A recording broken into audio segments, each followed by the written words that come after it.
Hi, my name is Jody Garrettson. I'm the Executive Director of the Support, Advocacy, and Resource Center, commonly known as SARC. Recently, we changed our name from the Sexual Assault Response Center to better reflect our services and the clientele that we provide services to.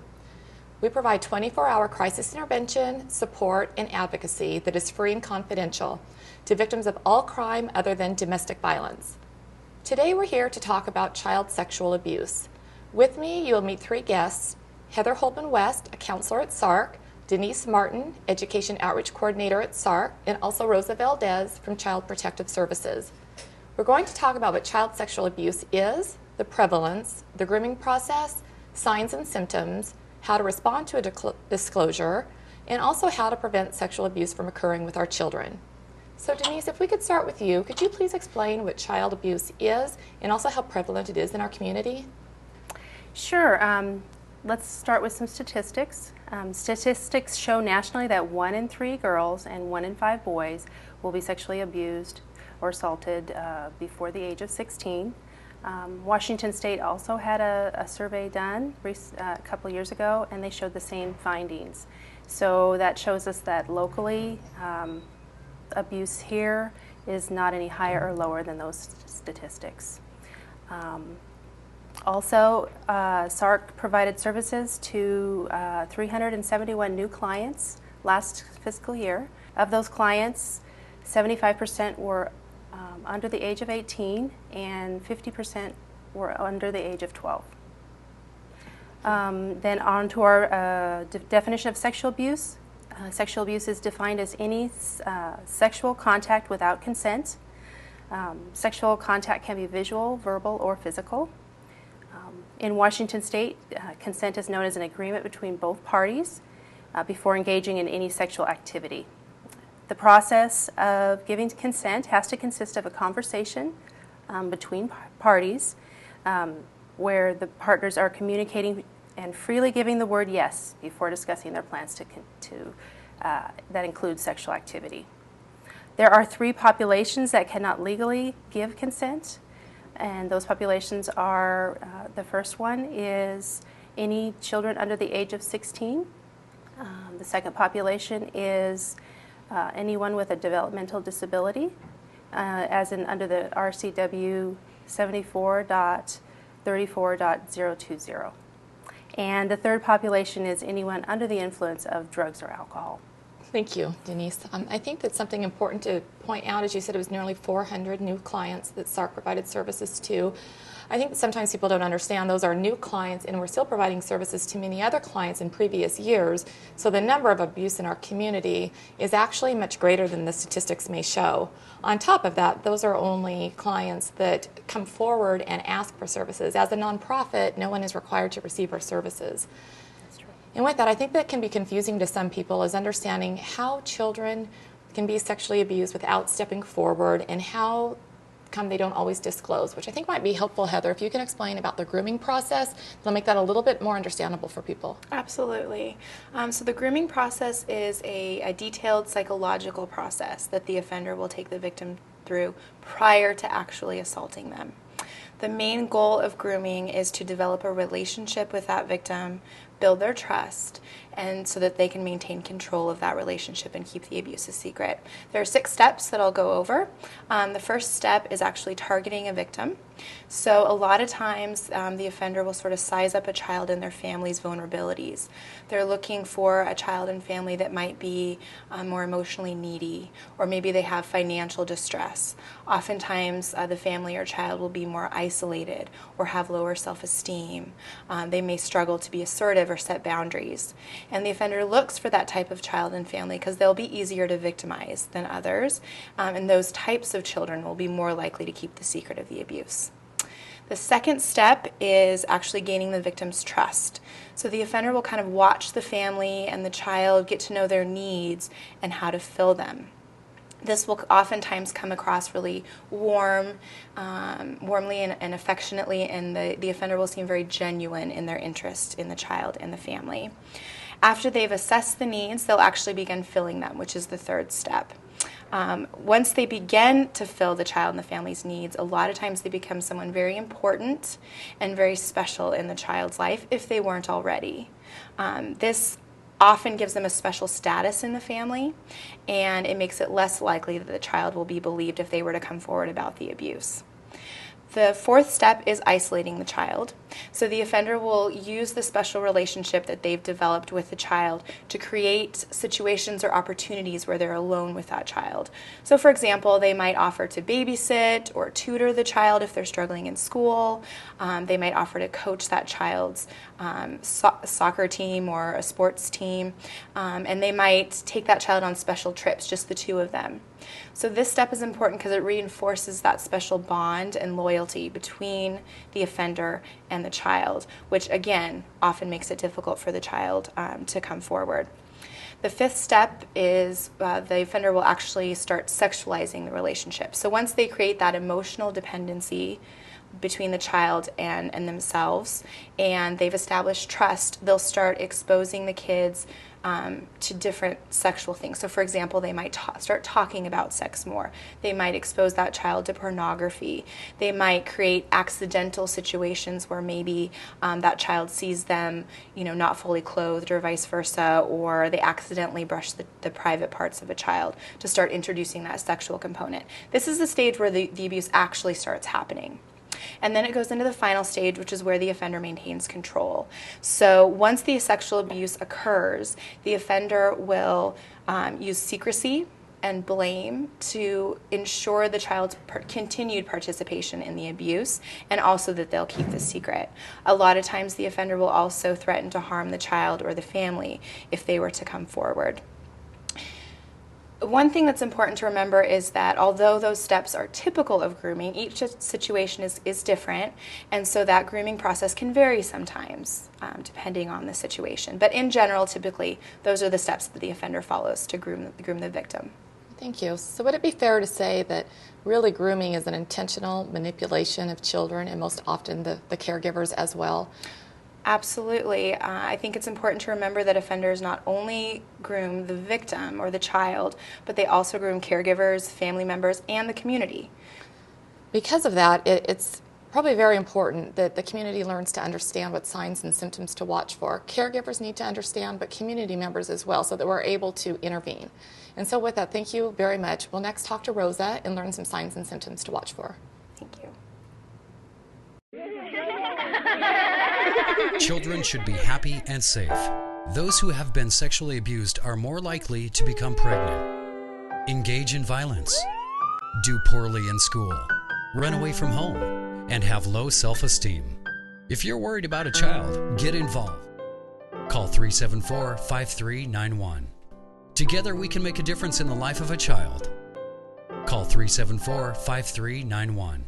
Rosa, as a social worker for Child Protective Services, you must work with many children who have been abused.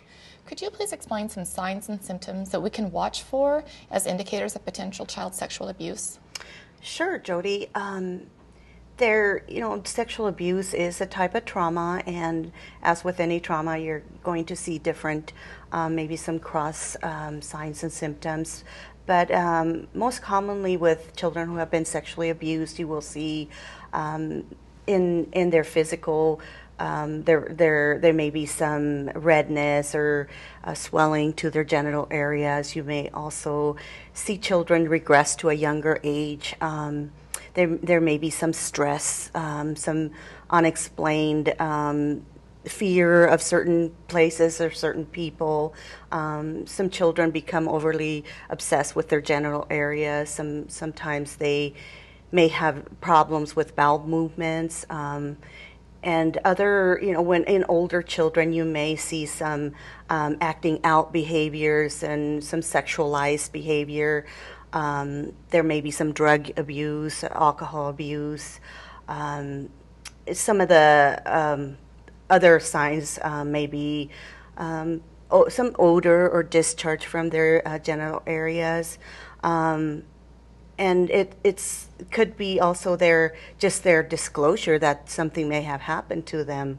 So it's important that although these symptoms are common for children who have been sexually abused, it doesn't mean that the child has been sexually abused. So it'd be important that you can contact someone like an advocate at SARC who are very knowledgeable and very supportive that will help you kind of talk through the situation that you're facing. And because Denise had mentioned a variety of types of sexual abuse earlier, and some does include the physical trauma, as you mentioned, for those that might not be quite as specific as that, are there some additional things such as poor scholastic achievement, maybe some social withdrawal from peers, anger issues? Do you see things like that also happening? Those are definitely also some signs that something may have happened to a child. Definitely any change in their behavior, their daily, you as a parent or as a caretaker, it's important to be to talk to your child and be aware of their normal behaviors. And if you do see a slight change or different behavior that you're not quite sure what's going on, and talk to your child. Okay. Thank you. And I think it's real important. You had mentioned that. Seeing those changes, it is important to maybe talk to someone who's qualified to have that discussion without panicking. Like I said, especially when the older a kid gets, definitely we see a lot of those changes just by being teens. So we don't want to be overly concerned, but yet to look into it and check it out. Definitely. Now, if a child does actually provide a disclosure, how are we to respond to that? It's important to remain calm. This is a very difficult topic, and if your child does come to you with this type of disclosure that something has happened to them, remain calm. The way you respond to their disclosure is extremely important for future disclosure.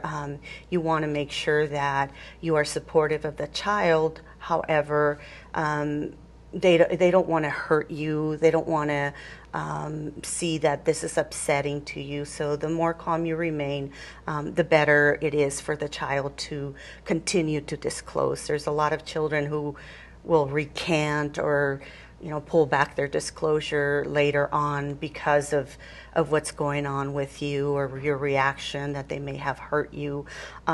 It's also important to believe your child.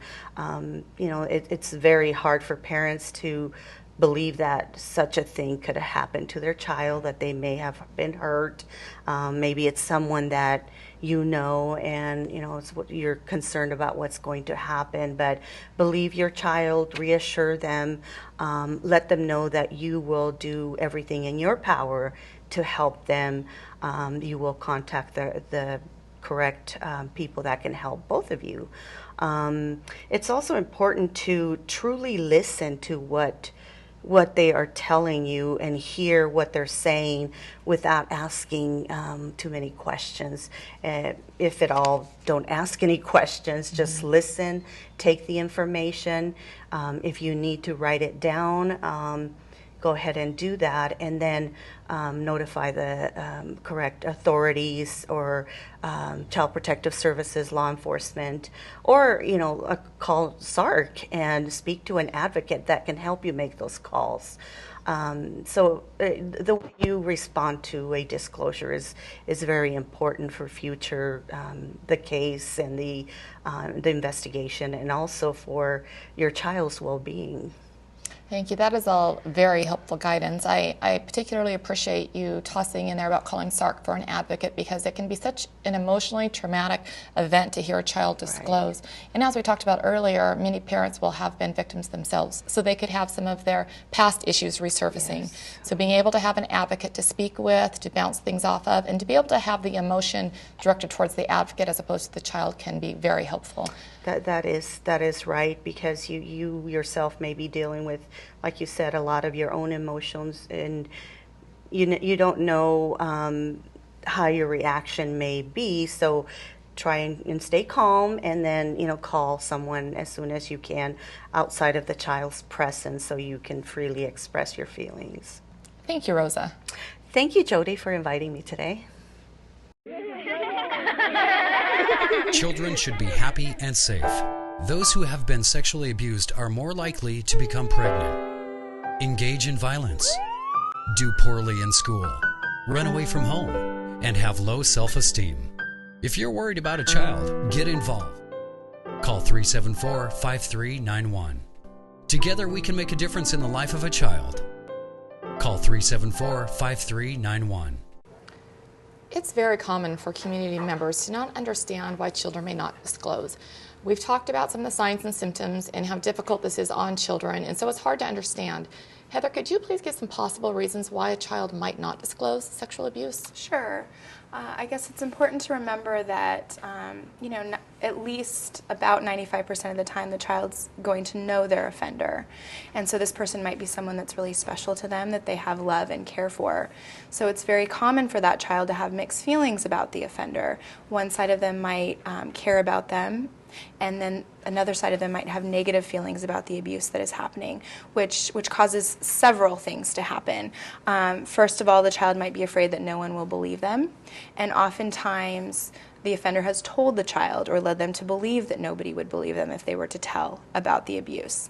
Another reason that children might not tell is because they're afraid of the consequences. So, for example, a lot of children are afraid that they themselves will get in trouble if they disclose the abuse, or maybe they're afraid that other people might get hurt. It's pretty common during the grooming process that I discussed earlier for offenders to threaten to harm other family members or siblings, family pets, that kind of thing, if the child were to come forward. So them not saying anything could be a form of protection in their mind and not telling about the abuse. And simply the child might not know that it's abuse. If they're too young to understand that it's not normal behavior, they may not know that it's not okay, or through that grooming process they may be made to think that it's normal, and every child experiences that, but they just don't talk about it. And finally, the child could just be protecting the parents or family members. So oftentimes, as I said, the offender is somebody important in the family, and so the child is worried if they were to come forward that they could upset the family situation either financially, emotionally. They could make the non-offending caregiver sad. A lot of times the offender tells them that they would cause that offender to go to jail, they might lose their house, and they'd make people really upset. So the child has a lot of confusing thoughts, considering all of those things and the choice whether to come forward or not about the abuse.